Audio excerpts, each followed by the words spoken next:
सिद्धेभ्यः। ओम नमः सिद्धेभ्यः। मंगलम भगवान वीरो मंगलम गौतमो वने मंगलम कुंद कुंदाद्यो जैन धर्मोस्तु मंगलम। सर्वमंगल मांगल्यम सर्वकल्याणकारकं प्रधानम सर्वधर्माणां जैनम जयतु शासनम। अहिंसा परमो धर्म की महावीर भगवान की प्रातः स्मरणीय परम पूजाचार्य गुरुवर श्री विद्यासागर जी मुनि महाराज की जय। श्री समय सागर जी महामुनिराज की जय। समस्त आचार्य संघ की जय। एक द्रव्य आगम हुआ करता है, एक भावागम हुआ करता है। आप लोगों ने अभी अपने बीच में शास्त्र समर्पित किया है। यह शास्त्र द्रव्यागम माना जाता है और भावागम का जो संबंध है वो आत्मा के साथ संबंध उसका रहता है। ज्ञान का और आत्मा का जो संबंध है वह पृथक संबंध नहीं है। आत्म तत्व और ज्ञान गुण इन दोनों का परस्पर में संबंध तादात्म्य को लेकर के है। ज्ञान को पृथक नहीं किया जा सकता। क्यों? इसलिए नहीं किया जा सकता कि आत्मा और ज्ञान का यह अनन्य संबंध है।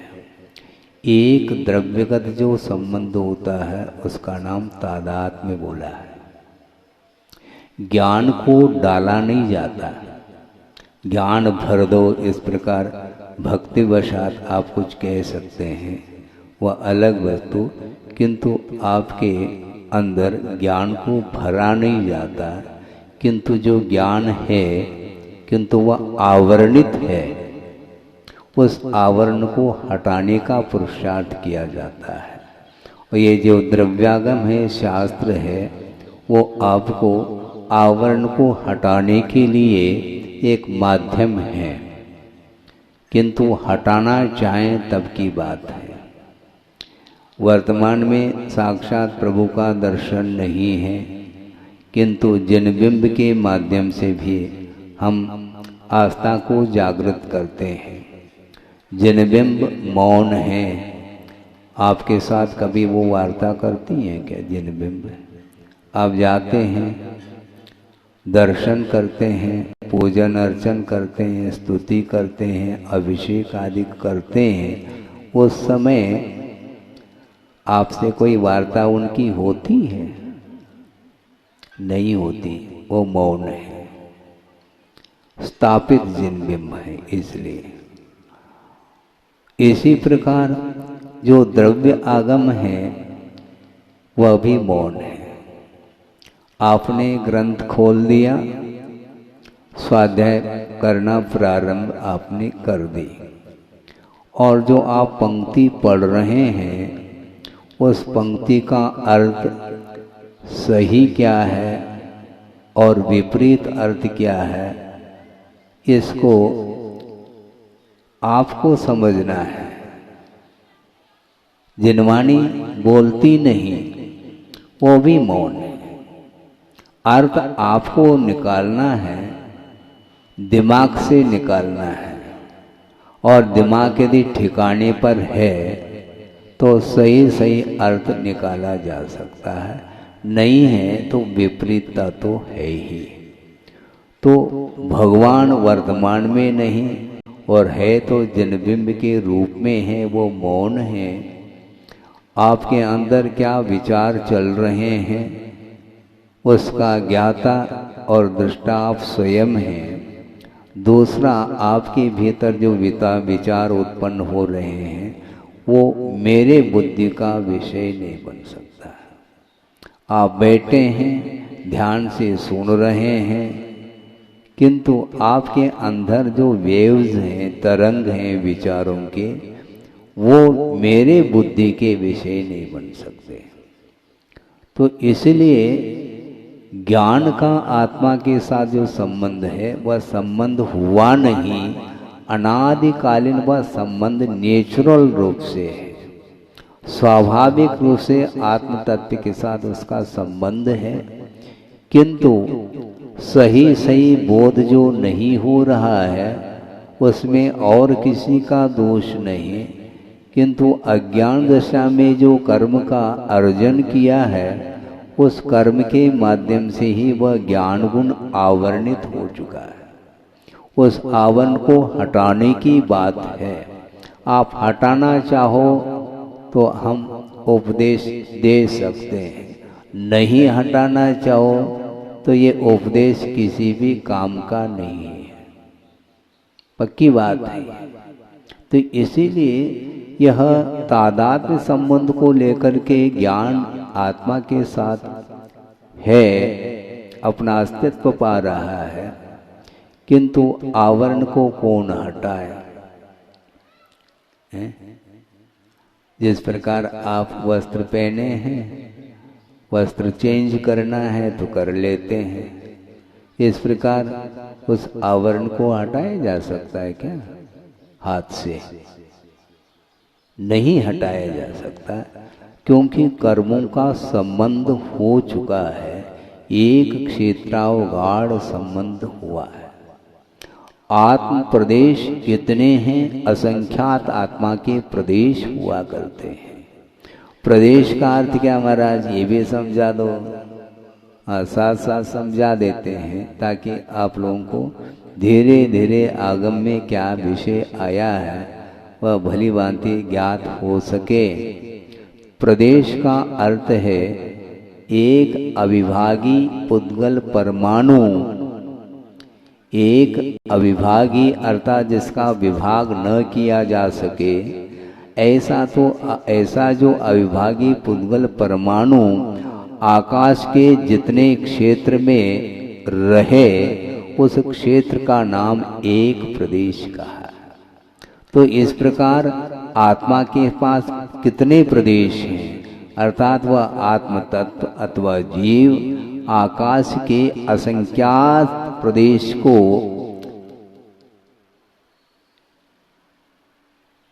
एक प्रकार से असंख्यात प्रदेश को घेर करके रहता है वो जीव।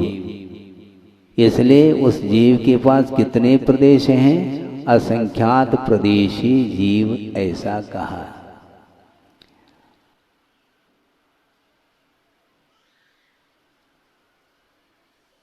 और उस असंख्यात प्रदेशी जीव के अंदर उस एक एक जीव के प्रदेश पर अनंतानंत कर्म वर्गणाएं विद्यमान हैं। ये सारा विषय आपके लिए नया हो सकता है। नया इसलिए कह रहा हूँ, जो स्वाध्यायशील है उनके लिए पुराना विषय है, किंतु जो स्वाध्याय नहीं करते हैं उनके लिए सारा विषय नया है। कर्म वर्गणाएं उसको बोलते हैं, कर्म के रूप में परिणमन करने की सामर्थ्य को लिए हुए जो परमाणु हैं उनको कर्म वर्गणाओं की संज्ञा दी है। और वे कर्म वर्गणाएं आत्म प्रदेश पर एक एक प्रदेश पर अनंतानंत वो वर्गणाएं विद्यमान हैं। और वो सारे आत्मगत राग देशादि भावों के निमित्त को लेकर के वो वर्गणाएं कर्म के रूप में परिणत हो जाती हैं, जिसको बोलते हैं कर्म बंध। बाहर से वर्गणाएं नहीं आती हैं, वहीं पर विद्यमान है वो, उसमें शॉर्टेज संभव नहीं। अनंतानंत एक एक आत्म प्रदेश पर विद्यमान है, वह बुद्धि का विषय नहीं बन सकता, वह केवल आस्था का ही विषय बनता है, क्योंकि आगम का उल्लेख है। आगम के ऊपर श्रद्धान करके यदि चलेंगे तो निश्चित रूप से आपको आगम का ज्ञान होगा और कौन कौन से आत्मगत परिणाम हैं जिन परिणामों के द्वारा कर्म का बंध होता है और आत्मगत ही ऐसे कौन से परिणाम हैं जिन परिणामों के माध्यम से कर्मों की निर्जरा भी होती है। इस प्रकार आश्रव और बंध अथवा संवर और निर्जरा के लिए कारणभूत जो आत्मगत परिणाम हैं, उन परिणामों के माध्यम से ही उन कर्मों का आश्रव भी होता है और कर्मों की निर्जरा भी होती है। कर्म दिखाई नहीं देते, कर्म इतने सूक्ष्म हैं उनको आप देख ही नहीं पाओगे। गुरुदेव ने एक प्रसंग सुनाया था और वह प्रसंग उन्होंने अपने आंखों से देखा था और उनके लिए वह प्रसंग उदाहरण बन गया। कुल मिलाकर के गुरुदेव बैठे बैठे से लगते हैं, किंतु उनका उपयोग जहाँ भी जाता है वहाँ उनके लिए वह उदाहरण बन जाता है। निरंतर उनकी दृष्टि चिंतनात्मक होती है। और उन्होंने प्रसंग ये दे दिया, बहुत पुराना प्रसंग, जब दीक्षित नहीं हुए थे, स्कूल आदि जाते थे, उस समय का वह प्रसंग है। घर में बैठे बैठे उनकी दृष्टि गई। किस ओर दृष्टि गई? सुनो, वर्तमान में तो वो मकान, वो घर बहुत कम देखने को मिलते हैं। वर्तमान में अधिकांश घर जो है सीमेंटेड है, आरसीसी वर्क जिसको बोलते हैं। उस समय कच्चे मकान होते थे, पत्थर की दीवार उठा दी और उसके ऊपर जो है सफेद जो मिट्टी होती है, उस मिट्टी के माध्यम से उस पत्थर की दीवार को क्या करते हैं, प्लास्टर जिसको बोलते वह कर देते थे। फिर बाद में उसकी घिसाई होती है तो वह चमकने लग जाता है दर्पण के समान। और ऊपर क्या है? टीन है, चद्दर, ओढ़ने का चद्दर नहीं, ऊपर टीन की चद्दर आप जिसको बोलते हैं। और वह घर बन गया है और उन टीन में छोटे छोटे छिद्र हुआ करते हैं और उस छिद्र में से सूर्य की किरणें भीतर आती, रोशनी, और उन छोटे छोटे छिद्रों के माध्यम से प्रकाश की, सूर्य की किरणें भीतर आती तो उनकी दृष्टि जाती। पहले तो मान लो बादल है तो रोशनी भीतर, किरणें नहीं आएगी। जब बादल हट जाते हैं तो सूर्य की किरणें भीतर प्रविष्ट होती हैं उन छिद्रों के माध्यम से, तो उनकी दृष्टि जाती कि आहा, बिल्कुल धूली के कण आपने मार किया हो, धूली के ऐसे बारीक बारीक कण उड़ते हुए दृष्टिगत होते हैं, जिसको परमाणु बोल सकते हैं उदाहरण के तौर पर। हालांकि परमाणु इससे भी अनंत गुना सूक्ष्म हुआ करता है। तो जिस प्रकार वो धूली के कण हवा में उड़ रही हैं, वो इसी प्रकार कर्म वर्णाएं भी होती हैं, इससे भी सूक्ष्म होती हैं। वो जिस प्रकार धूली के कण बिना रोशनी के दिखाई नहीं दे पड़ती, उसी प्रकार ये वर्गणाएं, कर्म वर्गणाएं आत्म प्रदेश पर विद्यमान होते हुए भी वह दृष्टिगत नहीं होती। और वो सारी सारी वर्गणाएं आत्मगत रागादिक भावों के माध्यम से उनका परिणमन कर्म के रूप में हो जाता है। तो उन कर्मों का और आत्म प्रदेशों का जो आत्मसात होने का नाम बंध ऐसा कहा है। बंध की यह प्रक्रिया है, दिखाए कुछ नहीं पड़ता, लेकिन यह बंद हो रहा है। उपयोग आपका है, आपके उपयोग में परिणाम उत्पन्न हो रहे मन में, उन विचारों के माध्यम से वो सारी वर्गणाएं भिन्न भिन्न प्रकृति को लेकर के कर्म के रूप में परिणत हो रही हैं। ये व्यवस्था आगम की ये व्यवस्था है। केवल ज्ञान का यह विषय दिव्य ज्ञान का विषय अथवा अवधि ज्ञान का विषय बन सकता है, किंतु छद्मस्त अवस्था में मति ज्ञान और श्रुति ज्ञान के माध्यम से इनका जो बोध होता है वह परोक्ष रूप से होता, प्रत्यक्ष रूप से नहीं। तो ऐसी स्थिति में कर्म दिखाई नहीं देता तो कर्म बंध भी देखने में नहीं आता।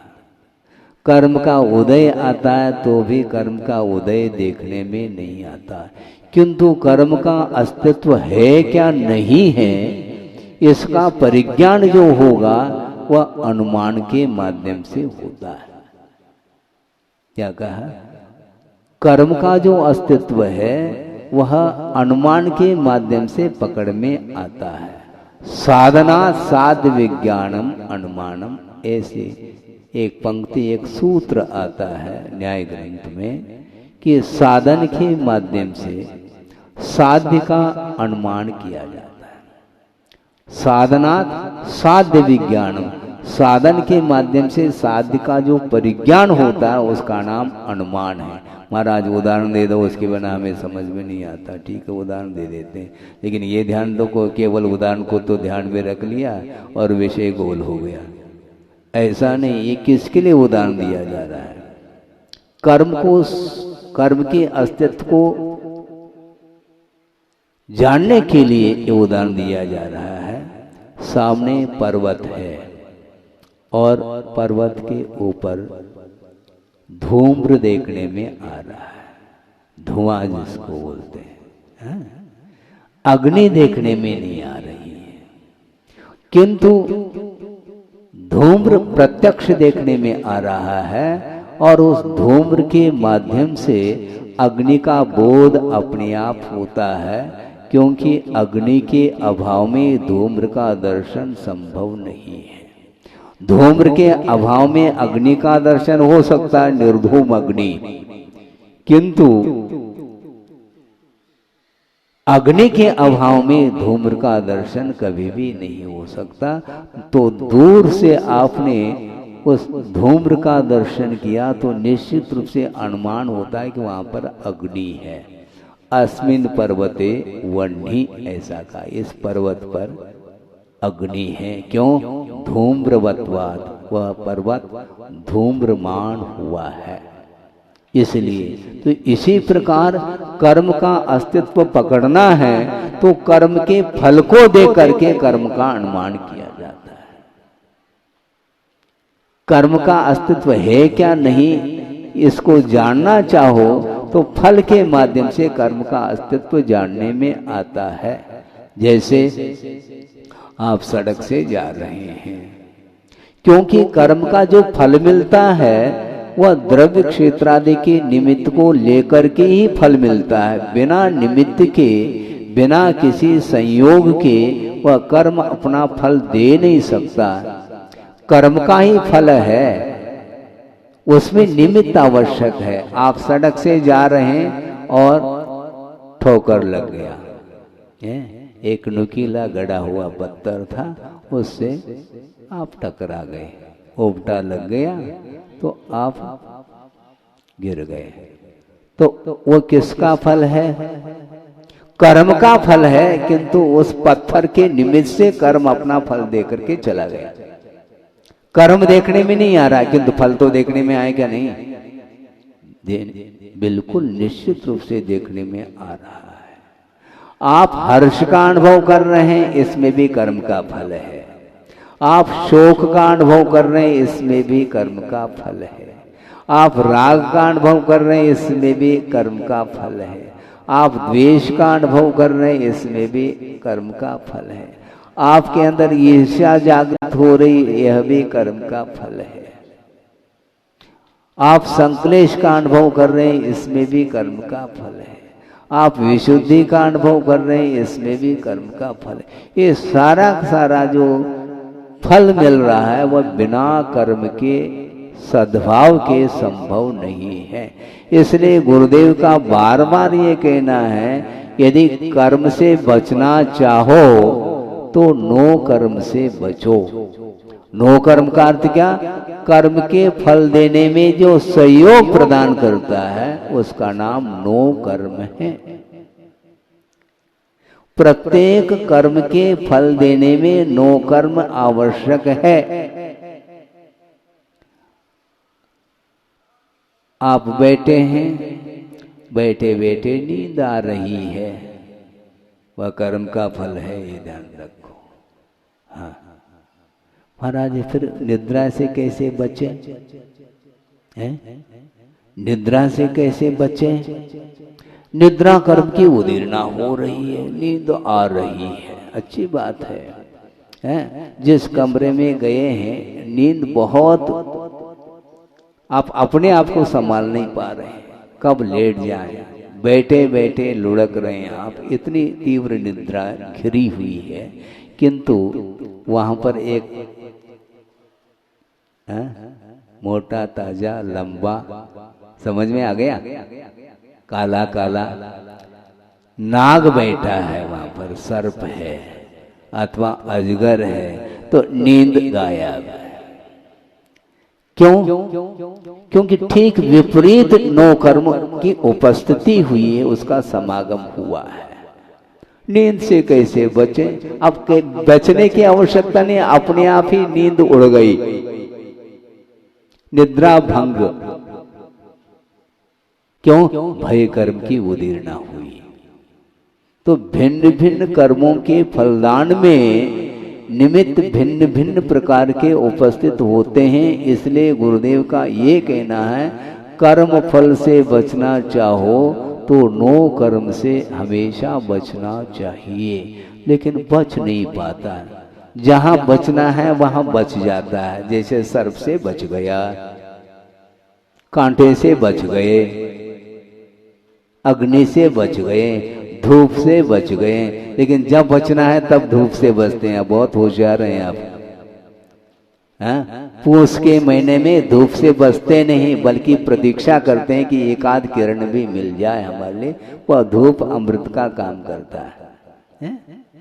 और जेठ के महीने में नहीं, धूप सुहाती नहीं। तो ये सारे सारे भिन्न भिन्न काल में वो नो कर्म आपके लिए कर्म के फलदान में निमित्त के रूप में उपस्थित होते हैं। इसलिए उन निमित्तों से अपने आप को ऊपर उठाने का पुरुषार्थ करना चाहिए। बिना पुरुषार्थ के संभव नहीं, क्योंकि भिन्न भिन्न इंद्रियों के विषय हैं।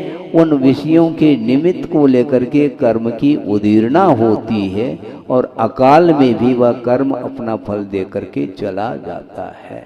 कर्म दिखाई नहीं देता, जैसे धूलि के कण दिखाई नहीं देते, उसी प्रकार कर्म प्रति समय बंध को प्राप्त हो रहा है, किंतु आपको दिखाई नहीं पड़ रहा है। आप सोच रहे हैं हम कर्म से बचें, तुम ताले में बंद होकर के रहो, फिर भी वहां पर कर्म छोड़ेगा नहीं तुम्हें। वो क्यों छोड़ेगा? कर्म को हमने बुद्धि पूर्वक राग द्वेष आदि परिणामों के माध्यम से बांधा है, तो बांधा है तो उसकी निर्जरा भी बुद्धि पूर्वक ही करनी पड़ेगी। अबुद्धि पूर्वक जो निर्जरा होती है उसको आचार्यों ने गज स्नानवत कहा है। हाथी सरोवर में पहुंच गया है, बहुत गर्मी लग रही है और प्यास भी लग रही है, और सरोवर में पहुंच करके वह डूब जाता है, डुबकी लगाता है और प्यास को भी बुझा देता है। गर्मी शांत हो गई और प्यास भी बुझ गई।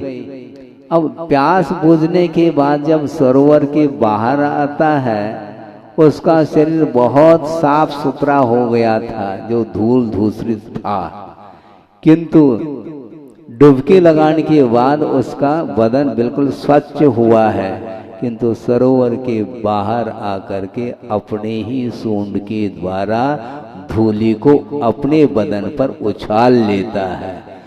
इससे स्पष्ट है कि स्नान करने की कोई सार्थकता सिद्ध नहीं हुई। उसी प्रकार संसारी प्राणी की दशा हो रही है। इधर कर्म का आश्रव भी हो रहा है और कर्म की निर्जरा भी हो रही है।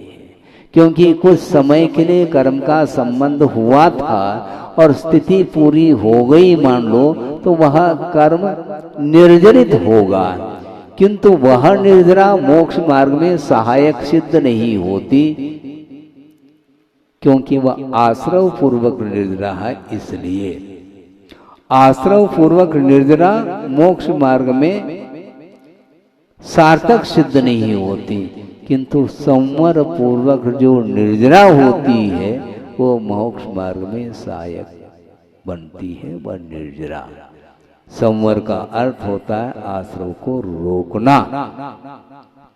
आश्रव निरोधः संवर, आश्रव को रोकने का नाम संवर है। जो आश्रव रुक जाता है तो आश्रवित जो कर्म है, पूर्व में बंधे हुए जो कर्म हैं, उनकी निर्जरा की जाती है तप आदि के माध्यम से, सम्यक तप आदि के माध्यम से उसकी निर्जरा होती है। इसलिए संवर और निर्जरा तत्व को समझने की आवश्यकता है, तभी हम कर्म से मुक्त हो सकते हैं। कर्म दिखाई नहीं देता, किंतु कर्म फल प्रतिफल देखने में आता है, प्रतिफल देखने में आता है, उस ओर ध्यान नहीं जाता, किंतु विपरीत फल जब मिल जाता है तो शोक उत्पन्न होता है, दुखी होता है। दुखी कौन कर रहा है, इस ओर ध्यान दो। बहुत दुख हो रहा महाराज, अच्छा बहुत दुख हो रहा है, वाकई में दुख है, अच्छा हाथ जोड़ा है महाराज, इतना तो समझ लो आप, हम दुखी हैं, ठीक है, हाथ जोड़ना पर्याप्त नहीं, किंतु जो दुख उत्पन्न हो रहा है, तो जब हमने हाथ नहीं जोड़ा था उस समय आश्रव किया है। जिस समय आपने हाथ जोड़ा है उस समय कर्म बंद रुक सकता है, किंतु जिस समय हाथ नहीं जोड़ा किंतु हाथ को दिखाया मान लो किसी को, उस समय निश्चित रूप से कर्म का बंद अच्छे तरीके से बंद किया है। अब उसका फल भोगना है तो आपको अन्यत्र जाना पड़ेगा। बहुत विचित्र दशा है कर्म की, कर्म की लीला अपरंपार है। वो कर्म जड़ है, वह फल नहीं दे रहा है, वो उदय में आना उसका उसकी वह प्रकृति है, उसका वह स्वभाव है, और उसमें जो प्रकृति आई है अपने ही परिणामों के द्वारा उस जड़ में प्रकृति आई है। ज्ञान को आवरणित करने की प्रकृति जो कर्म में आई है वह अपने ही परिणाम के द्वारा आई है। भिन्न भिन्न कर्मों का आश्रय हो रहा है और प्रकृति भिन्न भिन्न पड़ती चली जा रही। ज्ञान के पास ज्ञान को आवरणित करने की क्षमता है, इसी प्रकार भिन्न भिन्न कर्मों की यह स्थिति है। तो इसीलिए कर्म बंद करते समय हमें ध्यान नहीं रहता। हाँ, हम मनोरंजन कर रहे होते हैं, उस समय भी कर्म का बंद होता रहता है, लेकिन मनोरंजन में उपयोग लगा है, कर्म बंद की ओर दृष्टि नहीं जा रही है। हाँ? ये जब कहते हैं उस समय मनोरंजन के भाव नहीं आएंगे, क्योंकि उपयोग इसमें जा रहा है आपका। सिद्धांत की ओर जब दृष्टि जाती है तो मनोरंजन समाप्ति की ओर होता है, और सिद्धांत की ओर दृष्टि नहीं जाती है तो चार व्यक्ति बैठे हैं और गप्पा हाँक रहे हैं, गप्पा बोलते हैं, बिल्कुल मनोरंजन चल रहा है। तनरंजन अलग है, मनोरंजन अलग है, निरंजन की बात नहीं करता। तनरंजन, मनरंजन, जनरंजन, दंत मंजन, क्या क्या करता रहता भगवान मालिक है। हाँ बिल्कुल है। हाँ, मुख रंजन वो तो है ही, रक्त रंजित हो रहा है, वो लाल लाल दिखा रहा है, ओठ उसके। ये सब क्या है? आत्मा का स्वभाव क्या है इस ओर दृष्टि नहीं जा पा रही है।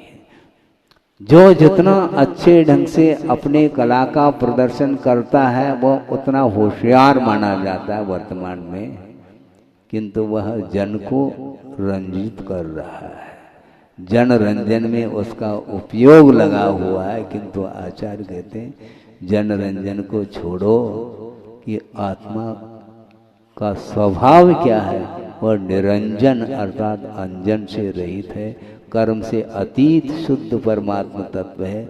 उस ओर दृष्टिपात तो करो, हमेशा बाहरी पदार्थ में ही वह लगा हुआ है।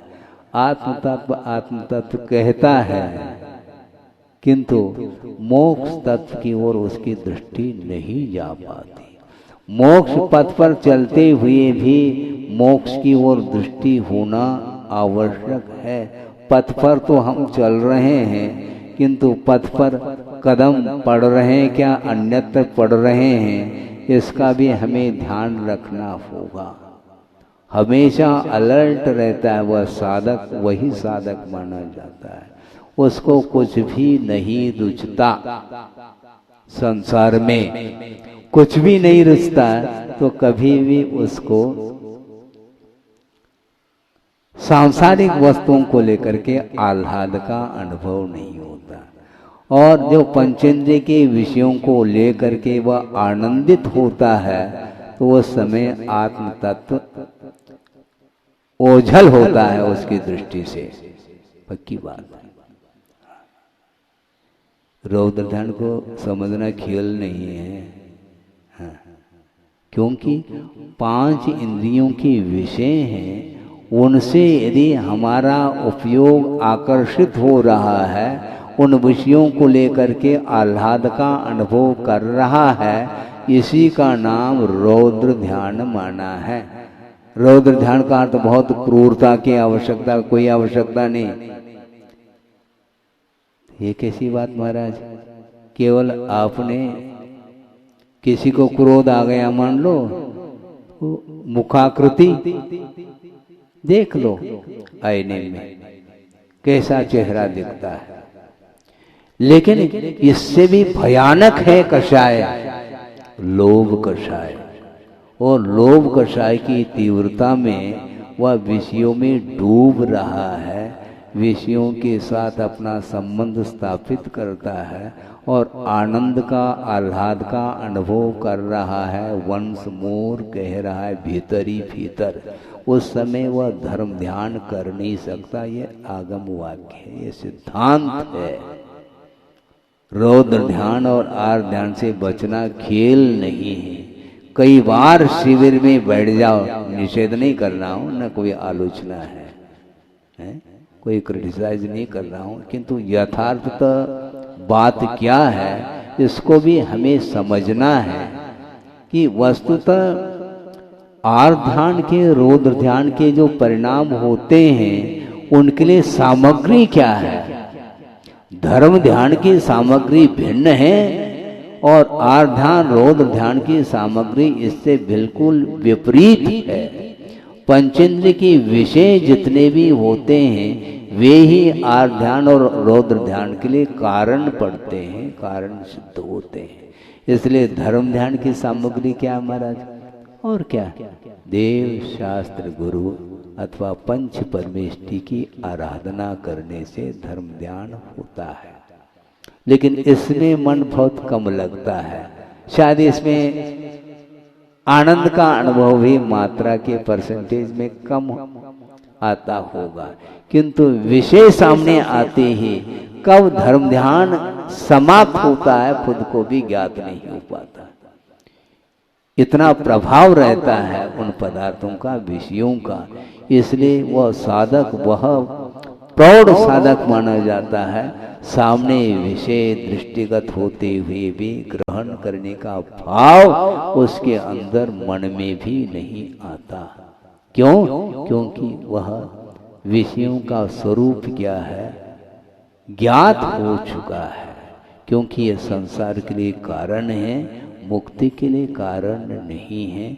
इसलिए पंचेंद्रिय के विषय उपादेय नहीं, ग्रहण करने योग्य नहीं, किंतु छोड़ने योग्य है, ऐसा कहा। और जो छोड़ने योग्य पदार्थ है उनको लेकर के आह्लाद का अनुभव करता है, और जो ग्रहण करने के योग्य जो पदार्थ है उनके प्रति वह उत्साहित नहीं हो पाता।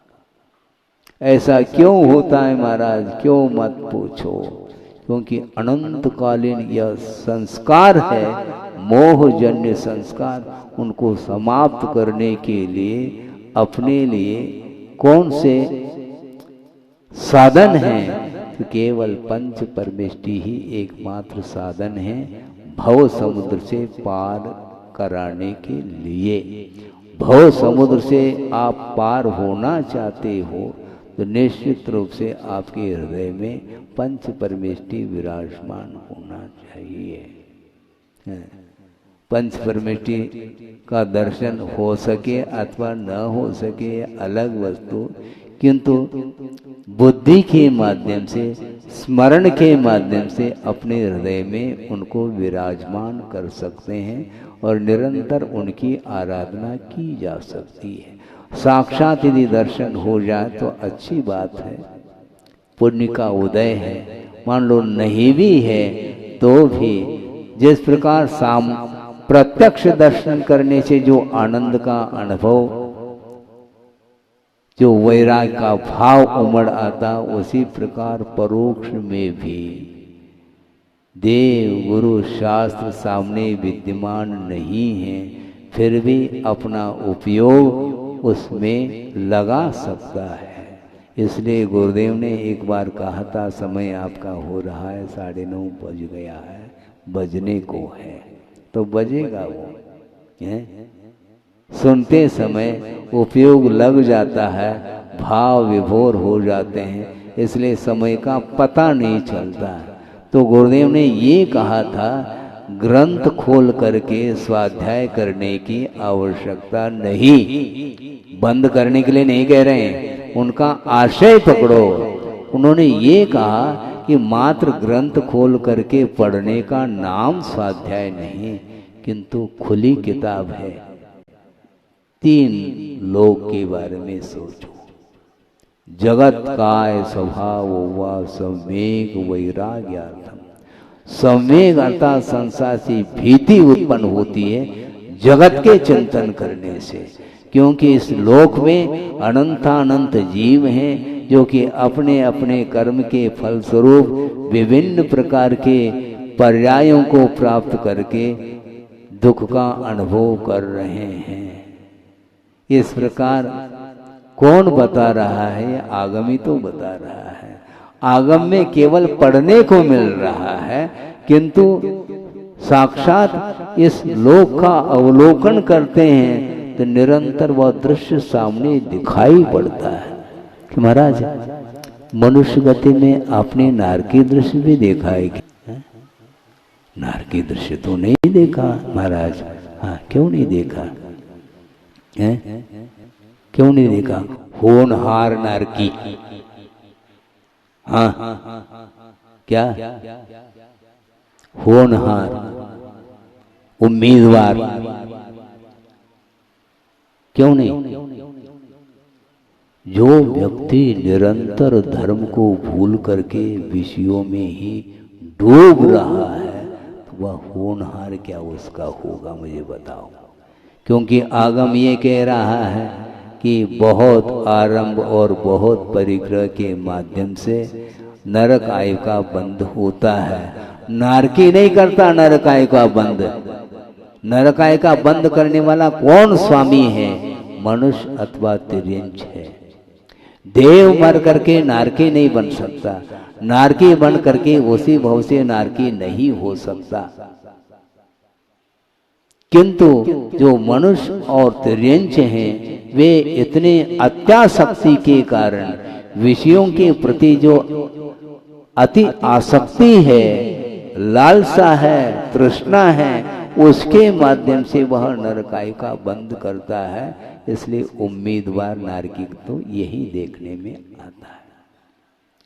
बड़े बड़े यांत्रिक जो कत्लखाने खुले हैं, स्लॉटर हाउस, वहां पर क्या देखने में आ रहा है? नारकी दृश्य देखने में आ रहा है। वहां पर हजारों की संख्या में बड़े छोटे पशुओं का वध कर रहे हैं। वह वध करने वाला व्यक्ति भावी नैगमनयापेक्षा अयम नारकी, भावी नैगमनय की अपेक्षा से वह वर्तमान में नारकी बोल रहे हैं उसको, क्योंकि वही तो जाएगा और कौन जाएगा? जाएगा कौन? जो तिर्यंच है वो भी जाएगा, क्योंकि उसके भीतर में अत्यंत संक्लेश परिणाम है, और जो वध कर रहा है उसका क्या ठिकाना।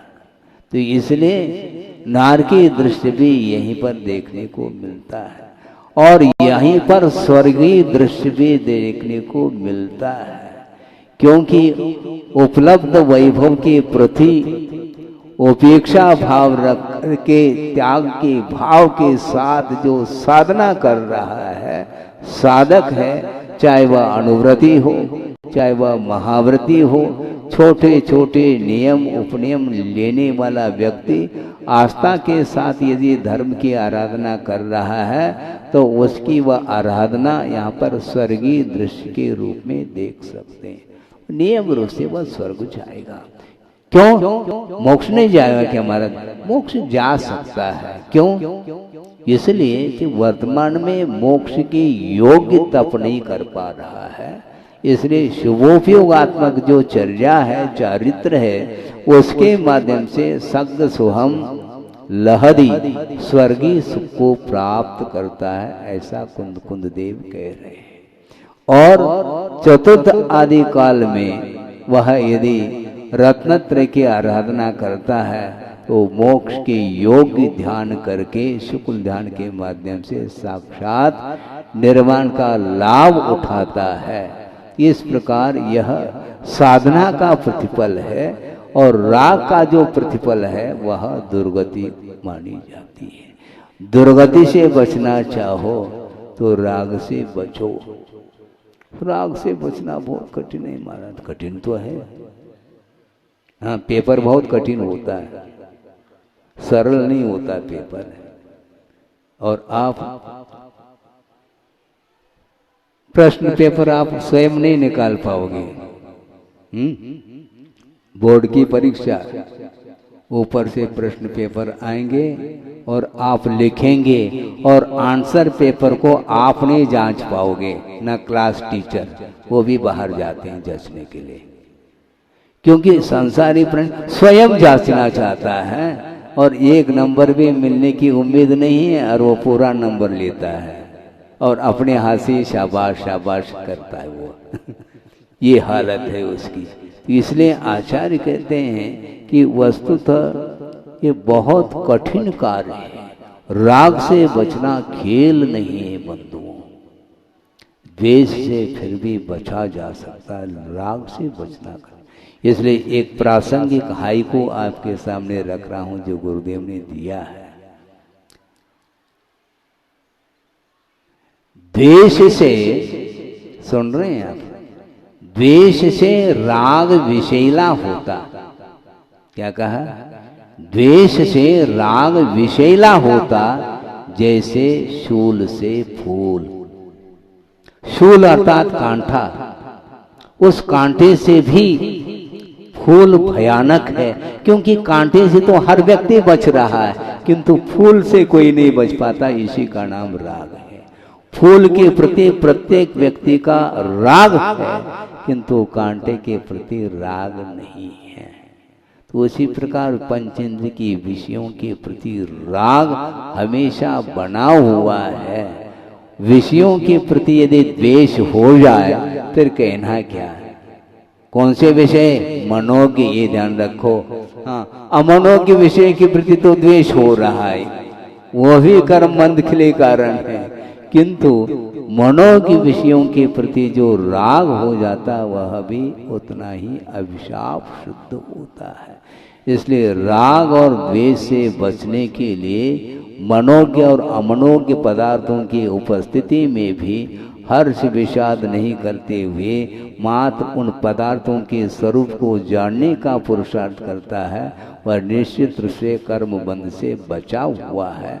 उसको बचाने के लिए उपदेश तक देने की आवश्यकता नहीं, क्योंकि वह बच रहा है। कितने बार उपदेश सुनना, बार बार बार बार वही उपदेश। कल उपदेश दिया था, आज वे पुनः 1 घंटा, आध घंटा, पौन घंटा होने को है। तो ये चतुर्मास तक ये उपदेश तो चलेगा, प्रवचन माला चलेगी, लेकिन वह फूल माला जो गले में है वो कब उतरेगी? वह माला बोलो। प्रवचन माला तो चल रही है डेली, किंतु अच्छे अच्छे फूलों की सुगंधित जो माला पहन रखा है उसको उतारना नहीं चाहता। और उतारता कब? जब उसमें से सुगंधी चली जाती है, वह फूल कुंभला जाते हैं, उस समय उसको निकाल देता है फिर नया। इस प्रकार विषयों के प्रति राग बढ़ता चला जा रहा है, इसलिए संसार का अंत नहीं हो सकता। इसलिए द्वेष से राग विषैला होता, ये कहा गुरुदेव ने। बहुत मार्के की बात कही। क्या चिंतन है, मौलिक चिंतन।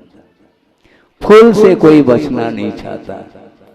फूल को तो बिल्कुल देख करके फूल जाता है, किंतु कांटे से बचता है, क्योंकि कांटा दुखदाई है। किंतु आचार्य कहते हैं दोनों दुखदाई है। कांटा तो फिर भी ठीक है, निकाल सकते हैं सुई से, किंतु एक बार जो फूल के संस्कार पड़े हैं, राग के संस्कार, उसको डिलीट करने के लिए भवांतर लग जाते हैं। इसलिए राग से बचो, द्वेष से बचो और साम्य भाव को लाने का पुरुषार्थ करना चाहिए।